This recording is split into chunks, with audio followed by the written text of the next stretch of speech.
सभी को नमस्कार। Welcome to our YouTube channel. मैं ललित माली आप सभी का हार्दिक स्वागत करता हूं। अपने क्लास चल रही थी बीए फर्स्ट ईयर की पॉलिटिकल साइंस की, और इसी में आज अपना नेक्स्ट टॉपिक है यूनिट सेकंड का, वो है समानता, इक्वलिटी। समानता जो टॉपिक है स्टार्ट करने वाले हैं। उससे पहले आपने हमारे चैनल को सब्सक्राइब नहीं किया है तो पहले आप हमारे चैनल को सब्सक्राइब जरूर करें, लाइक करें और शेयर करें। चलिए स्टार्ट करते हैं आज की क्लास को।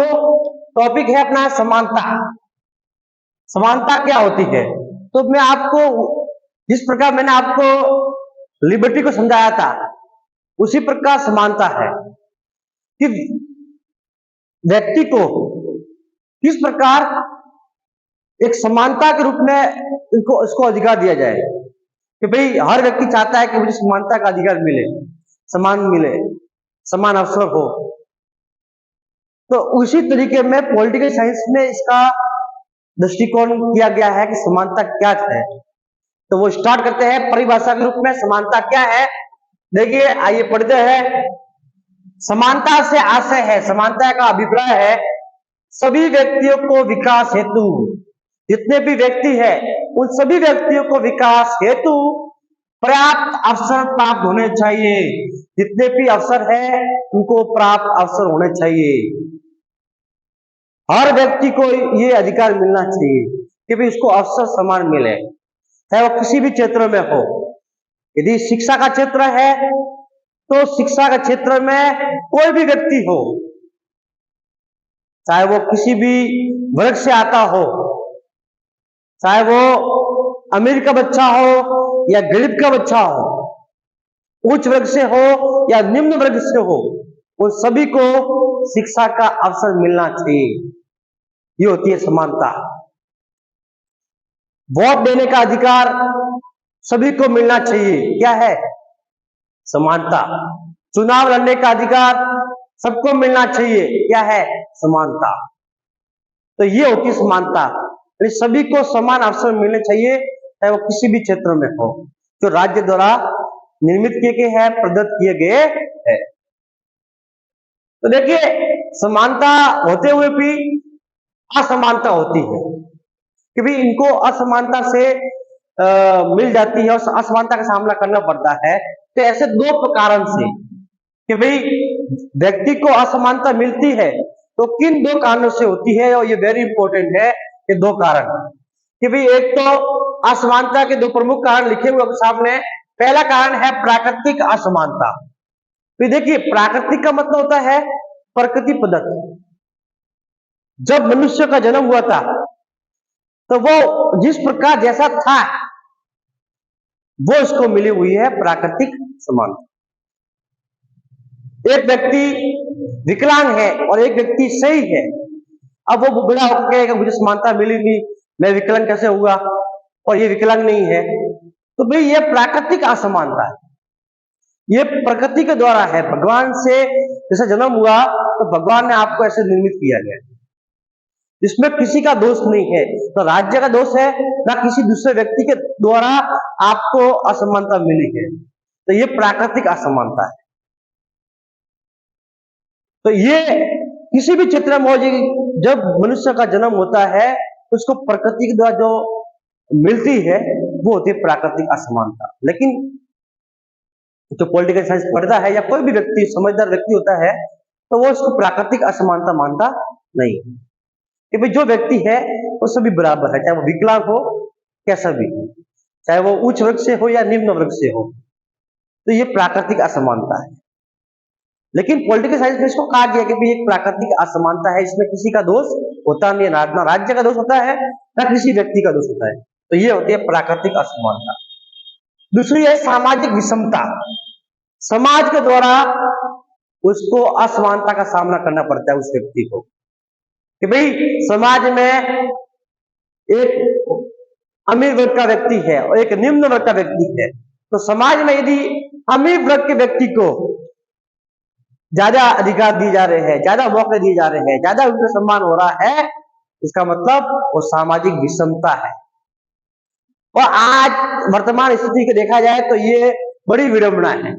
आप खुद देख सकते हो, कहीं भी आपके आसपास में जितने भी समाज हो या कोई भी, मैं किसी समाज को दोष नहीं दे रहा हूं, लेकिन अधिकांश ये देखा जाता है कि भाई निम्न वर्ग को वो जो अवसर मिलना चाहिए समाज में वो नहीं मिल पाता है। और निम्न वर्ग का व्यक्ति होता है, यदि वो सत्य बात करता है तो उसको भी दबा देते हैं। ये है सामाजिक विषमता। उसको अभिव्यक्ति बोलने की आजादी नहीं मिलती है, उसको आगे आने के अवसर नहीं मिलता है। ये होती है सामाजिक विषमता। ये समाज में उसको विषमता होती है।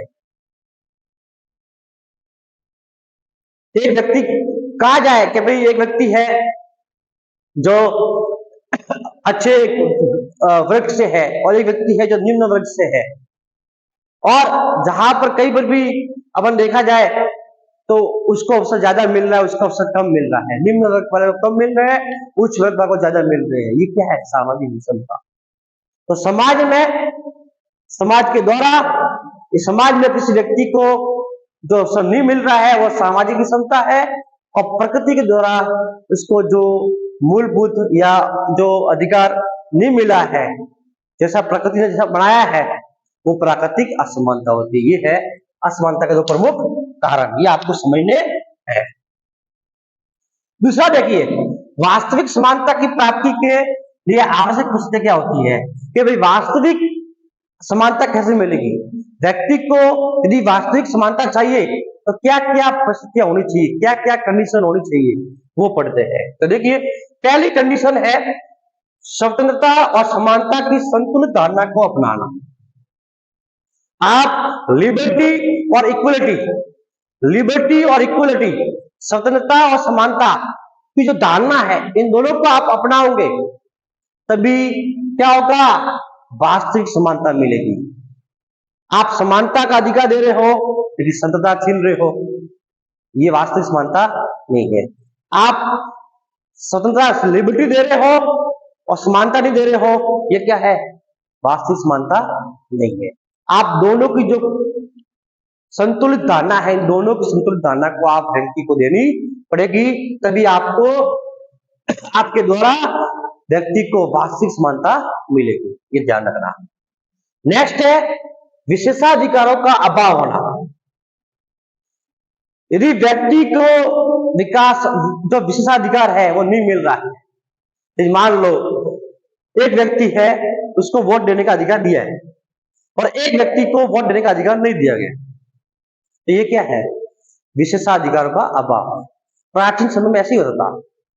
प्राचीन समय में कई ऐसे ऐसे देश है या ऐसे ऐसे राष्ट्र थे, वहां पर जो अमीर वर्ग है उनको ज्यादा वोट देने का अधिकार था, जो शिक्षित वर्ग है उनको ज्यादा वोट देने का अधिकार था, महिला को या निम्न वर्ग वाला व्यक्ति है या गरीब व्यक्ति है उनको वोट देने का अधिकार कम था। तो ये क्या था? विशेषाधिकार कम अभाव था, उनको अधिकार नहीं दिया। विशेषाधिकार सभी को बराबर मिलना चाहिए, चाहे वो राष्ट्रपति का बेटा हो या एक किसान का बेटा हो, दोनों को क्या है? जो विशेषाधिकार है वो समान मिलने चाहिए, तभी क्या होगी? वास्तविक समानता। तीसरा है व्यक्तित्व के विकास हेतु समान अवसर। यदि व्यक्ति का विकास करना है तो आपको उस व्यक्ति को समान अवसर मिल देने पड़ेंगे, चाहे वो शिक्षा के क्षेत्र में हो या किसी भी क्षेत्र में हो, समान अवसर दीजिए, तब जाकर पता चलेगा उसकी वास्तविक समानता है या नहीं। तो ये कहीं न कहीं बात की जाए तो आप व्यक्ति का विकास करना है तो आप उसको अवसर देना पड़ेगा। अगला है पर्याप्त सीमा तक जाति और धर्म निरपेक्ष समाज। यदि एक राज्य में जाति और धर्म निरपेक्ष समाज नहीं है, जाति के आधार पर भेदभाव हो रहा है, धर्म के आधार पर भेदभाव हो रहा है, इसका मतलब वहां पर वास्तविक समानता नहीं है। जाति वर्तमान कंडीशन में देखा जाए या वास्तविक पॉलिटिकल साइंस की बात की जाए तो जाति धर्म ज्यादा मुद्दे हावी नहीं होने चाहिए। यदि जाति और धर्म मुद्दे ज्यादा हावी है, इसका मतलब वहां पर समानता नहीं मिल रही है। हाँ, धर्म होना चाहिए, सबका निजीकरण होता है, मेरा भी निजी है, मेरा भी धर्म है, लेकिन धर्म निरपेक्ष होना चाहिए। धर्म अपना निजी है और राज्य है, उसका काम है सभी धर्म को बराबर मानते हुए, समानता को देते हुए समान अवसर देना। तो धर्मनिरपेक्ष समाज और जाति के आधार पर भेदभाव नहीं करना है। अगला है आर्थिक समानता की स्थापना, सबसे वेरी इंपॉर्टेंट। यदि व्यक्ति को आर्थिक समानता नहीं है, हर व्यक्ति को आर्थिक समानता नहीं है, तो इसका मतलब उस व्यक्ति का वास्तविक समानता नहीं मिल पाएगी, उस व्यक्ति का विकास भी नहीं होगा। सभी व्यक्तियों को अपने व्यापार चलाने का अधिकार मिलना चाहिए। दो व्यक्ति है और वो दो व्यक्ति एक समान जॉब कर रहे हैं और उसका मालिक है, एक व्यक्ति को, उसको दोनों का काम समान है, दोनों की योग्यता समान है, दोनों का जो काम करने का तरीका समान है, दोनों के जो घंटे हैं काम करने के वो समान है, और तो भी एक व्यक्ति को ज्यादा पेमेंट मिल रहा है और एक व्यक्ति को कम पेमेंट मिल रहा है, इसका मतलब क्या है? ये आर्थिक समानता नहीं है। तो आर्थिक समानता बहुत जरूरी है, चाहे वो व्यापार चलाने में हो या किसी भी क्षेत्र में हो। आप उसको आर्थिक समानता देंगे तभी जाकर उस व्यक्ति को वास्तविक समानता मिलेगी। तो ये ध्यान रखना है आपको। समानता क्या है मैंने आपको थोड़ा बहुत समझा दिया है कि समानता ये चीज होती है, यदि समानता मिलेगी तभी व्यक्ति का वास्तविक विकास होगा। आगे क्या है, समानता के प्रकार क्या है, वो आगे पढ़ते क्लास। देखिए आगे क्लास में टॉपिक है, आप पढ़ रहे हैं समानता के विविध रूप। वेरी इंपॉर्टेंट है, ध्यान रखना, वेरी इंपॉर्टेंट है ये टॉपिक। एग्जाम में यहां से क्वेश्चन बनेगा, इंपॉर्टेंट है। समानता के विविध रूप क्या है, कि समानता के विभिन्न प्रकार क्या है, वो पढ़ने जा रहे हैं। तो देखिए समानता के अलग अलग प्रकार है, अलग अलग रूप है। तो पहला प्रकार है प्राकृतिक समानता।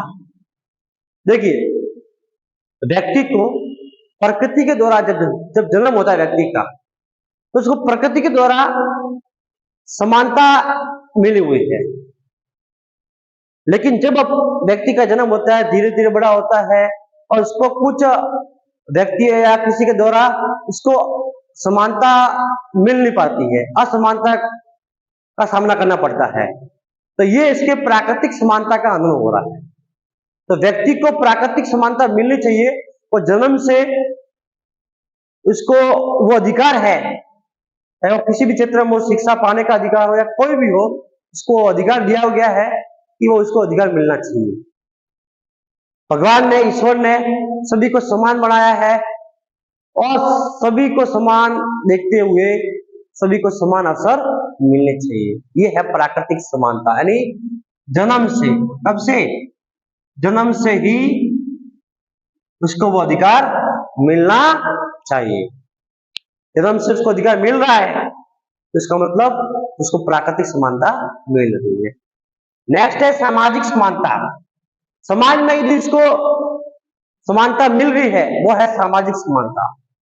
यदि समाज में कुछ व्यक्तियों के कारण या किसी के द्वारा उसको सामाजिक विषमता का सामना करना पड़ रहा है, वो सामाजिक समानता का हनन हो रहा है उस व्यक्ति का।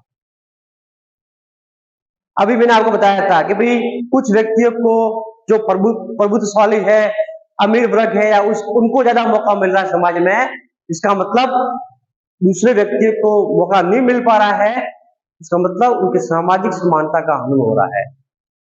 समाज में स्त्री हो या पुरुष हो, सभी को समान अवसर मिलने चाहिए, ये है सामाजिक समानता। तो ये समाज में, ध्यान रखना, समाज में या किसी भी क्षेत्र में हो इसको समान अवसर मिलने चाहिए। नेक्स्ट है नागरिक समानता। राज्य का एक नागरिक होने के नाते व्यक्ति को नागरिक समानता मिलनी चाहिए। उसको वो नागरिक होने के नाते उसको जो अधिकार है, जो समानता है वो मिलने चाहिए।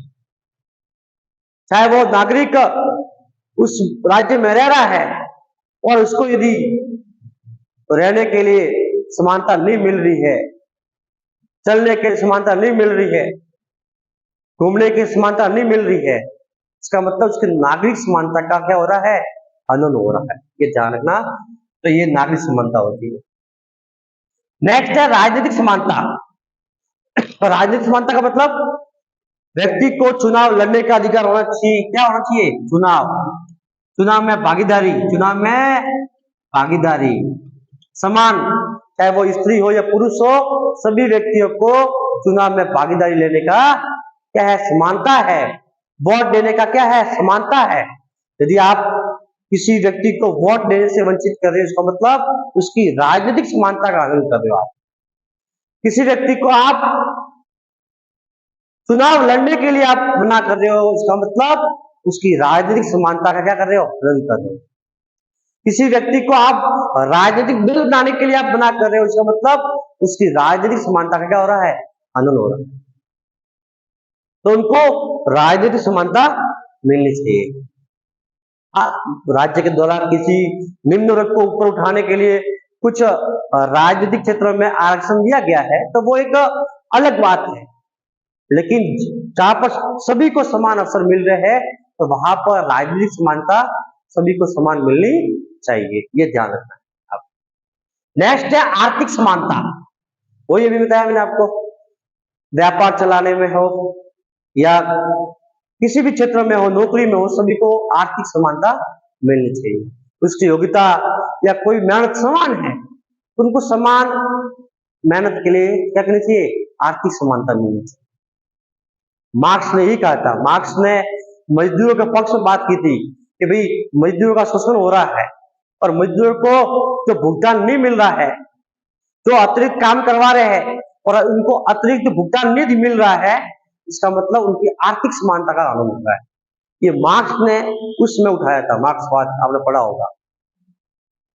तो मार्क्सवाद वही कहता है मजदूरों को पर्याप्त जो मजदूरी है उनकी वो मिलनी चाहिए, और आप जो अतिरिक्त काम करवाते हो वो भी उसकी भी मजदूरी मिलनी चाहिए। कोई पूंजीपति वर्ग यदि मजदूर वर्ग का शोषण कर रहा है, उसकी आर्थिक समानता का क्या हो रहा है? हनन हो रहा है। सभी को अपनी जीविका चलाने का अधिकार है, कुछ भी व्यापार करने का अधिकार है। ये है आर्थिक समानता। समझ में आ रहा है कि नहीं आ रहा है आपको? तो ये प्रकार समझने हैं, एग्जाम में आवे तो इन प्रकार को समझाना है। प्रश्न आएगा आर्थिक समानता समानता के विविध रूपों का वर्णन कीजिए। तो आपको जितने ये दिए हुए हैं इन सभी का वर्णन करना है, जो मैंने अभी आपको समझाया है।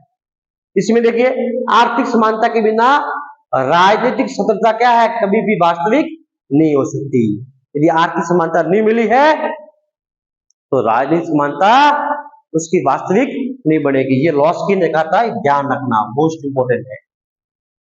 अब देखिए नेक्स्ट, स्वतंत्रता और समानता दोनों का क्या संबंध है? कि भाई लिबर्टी और इक्वलिटी का क्या कनेक्शन है, क्या रिलेशनशिप है, संबंध क्या है, वो पढ़ने जा रहे हैं।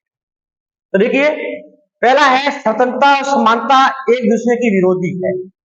देखिए, कुछ विद्वान पॉलिटिकल साइंस के दोनों को विरोधी मानते हैं कि स्वतंत्रता और समानता एक दूसरे की विरोधी है, दोनों एक दूसरे के विरोध करती है। तो देखिए, स्वतंत्रता अपनी इच्छा अनुसार कार्य करने की शक्ति है कि भाई स्वतंत्रता है वो अपनी इच्छा अनुसार कार्य करती है, लेकिन समानता सभी व्यक्तियों को समान समझने से है, यानी सभी व्यक्तियों को समान समझती है। तो दोनों क्या विरोधी हुए कि नहीं हुए?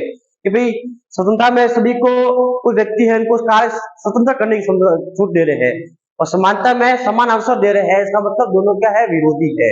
ये कुछ विद्वान मानते हैं और इसके समर्थक है। ये कौन से समर्थक है? डी टॉकविले और लॉर्ड एक्टन। डी टॉकविले और लॉर्ड एक्टन दोनों स्वतंत्रता और समानता में क्या मानते हैं? विरोधी। कुछ विद्वान है वो कहते हैं विरोधी नहीं है, स्वतंत्रता और समानता एक दूसरे को पूरक है। जो स्वतंत्रता है वो समानता है, स्वतंत्रता नहीं होगी तो समानता नहीं होगी, समानता होगी तो स्वतंत्रता नहीं होगी। यानी स्वतंत्रता के बिना समानता अधूरी है, दोनों होने चाहिए, तो एक दूसरे का पूरक है। तो क्या है? स्वतंत्रता और समानता एक दूसरे क्या है? पूरक है। राजनीतिक समानता नहीं होगी तो स्वतंत्रता व्यर्थ हो जाएगी, ध्यान रखना। यदि राजनीतिक समानता नहीं है तो आपकी स्वतंत्रता है वो काम की नहीं है। आर्थिक समानता नहीं होगी तो धन कुछ व्यक्तियों के हाथों में केंद्रित हो जाएगा। यदि आर्थिक समानता नहीं है तो जो पूंजीपति वर्ग है उनके हाथ में ही एक पैसा हो जाएगा, धन का केंद्र हो जाएगा। तो आर्थिक समानता ये सब किससे कनेक्शन है, किससे है? समानता से। स्वतंत्रता है तो समानता है, ये है। और पोलर्ड ने कहा है इसी में ही, स्वतंत्रता की समस्या का केवल एक ही हल है, वो हल है समानता। यदि स्वतंत्रता का हल निकालना है तो वो हल क्या है? केवल समानता में। इसलिए स्वतंत्रता और समानता क्या है? विरोधी नहीं है, इसलिए क्या है? पूरक है। ये पोलर्ड ने कहा, क्या कहा है? पोलर्ड ने, ध्यान रखना। इसके समर्थक कौन से हैं कि भाई स्वतंत्रता और समानता को दोनों को एक दूसरे को पूरक मानते हैं? तो क्या है समर्थक? पोलर्ड है, लॉस्की है और आर.एच. टोनी। ये तीनों विद्वान ये स्वतंत्रता और समानता को क्या मानते हैं? पूरक मानते हैं, ये ध्यान रखना है।